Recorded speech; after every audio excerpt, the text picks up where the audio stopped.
All these bills have been there since January. You could have done it, and you didn't. So this body's priorities on display during this veto session have been awful. Republicans did the legwork for you. We attempted to address these problems that are driving corruption, and not a single bill we filed has been given its fair shot. And when you won't take up our bills, you're not addressing the endemic disease of corruption here in Springfield.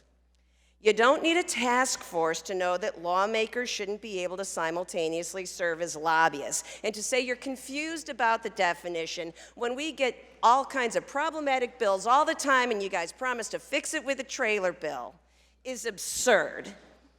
You don't need a task force to know we need more transparency when it comes to potential conflicts of interest. This doesn't require study, it just requires a yes vote, and you won't bring it to the floor.